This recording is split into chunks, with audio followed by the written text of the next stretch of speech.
Welcome to Digital Photo's Ultimate Photoshop course. Now in this part I'm going to show you a whole load of great black and white techniques. Some traditional film effects like film grain and infrared, and then we're going to move on to some really advanced toning techniques and some nice and quick and simple ones too. But to start off with, let's look at infrared.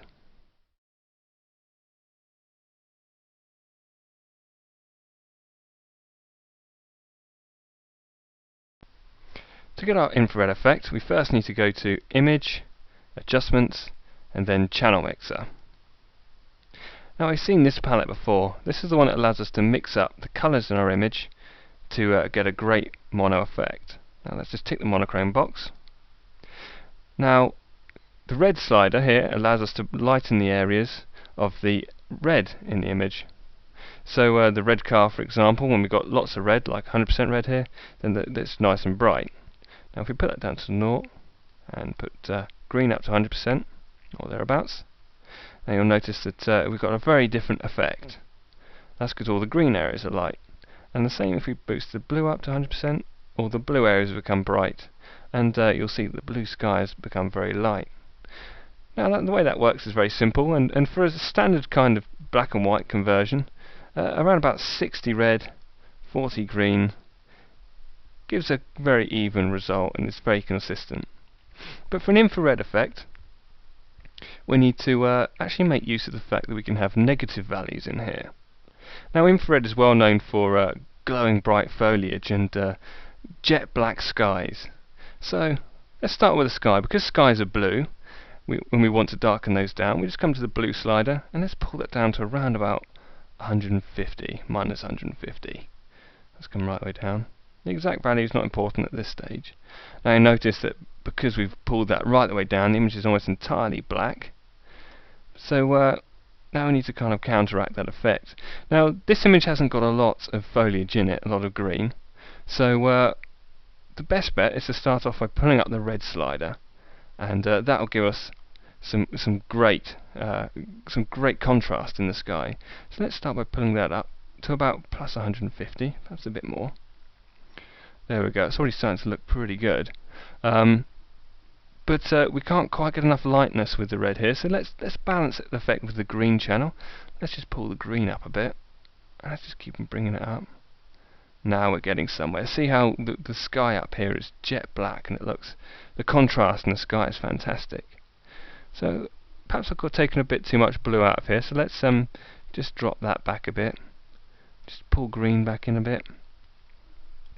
Because every image is different, you will have to experiment with this to get the effects you're after. And if your image has got a lot of foliage in it, a lot of bright green foliage, then I recommend putting the green right up and leaving the red down here around about 30. Well, that looks pretty good to me. And when you're happy with the effect, just click OK to apply it.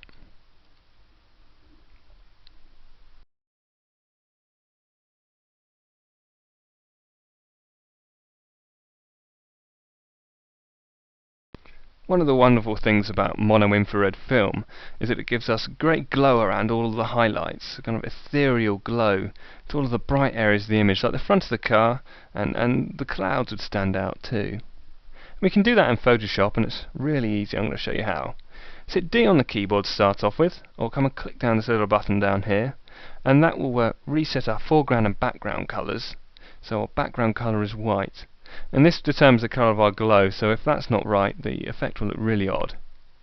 Now, to actually get the glow, just go to Filter, Distort, and Diffuse Glow.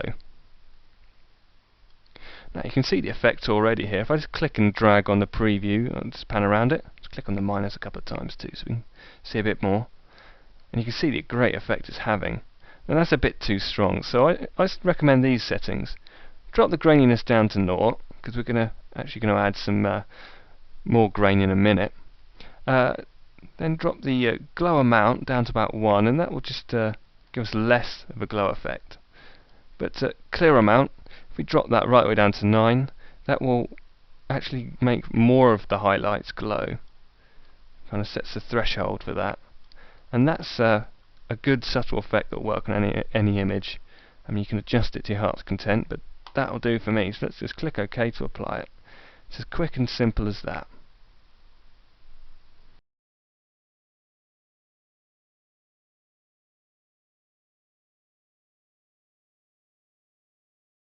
In part 6 we had a look at how we can add a grain effect to an image using filter, noise and add noise. Well, now I'm going to show you a way of how we can add noise to an image on a separate layer that will sit above our background. And the advantage of that is that the effect is actually better quality because it doesn't wash out the density of our black tones in our image, which adding it straight to the image can do.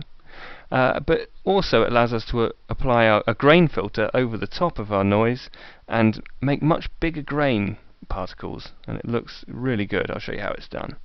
Well, first of all, go to Window and Layers to bring up the Layers palette, and then we want to create a transparent layer to go over the top. That's just completely empty. There we go. You can see this checkered pattern here indicating that there's nothing in it. Now we can't apply the noise filter to an empty layer, so go to Edit, then Fill, and from the Use list select 50% grey. That's just middle grey, and click OK. So our image just goes grey. Now to hide this, we can change the blending mode by clicking where it says Normal and scrolling down to Overlay. Now the great thing about Overlay is that anything that's 50% grey will become invisible, but anything lighter or darker will actually show up. So when we add our noise to this, the noise will show through. Now let me show you. Let's just zoom in really close to an area of sky. It's already quite grainy already, but it will become more so. If we go to Filter, to Noise, and Add Noise. Now first of all, make sure you've got your Gaussian and monochromatic boxes checked, and then go to the amount and enter between 10 and 20% is about right normally. And there we go, we can really see some grain coming through. If I just click the preview button off, just click it back on again, you can see there's tons of noise there. But our blacks remain very dark. It's great. Just scroll down, you can see the car as well. And just click OK to apply that.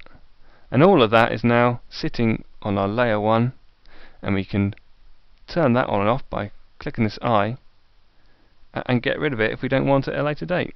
Fantastic. But now we can also actually change this noise layer into a proper grain effect, and that's really easy too. Go to Filter, down to Texture, and go to Grain. Now my favourite grain effect, let's just move that up.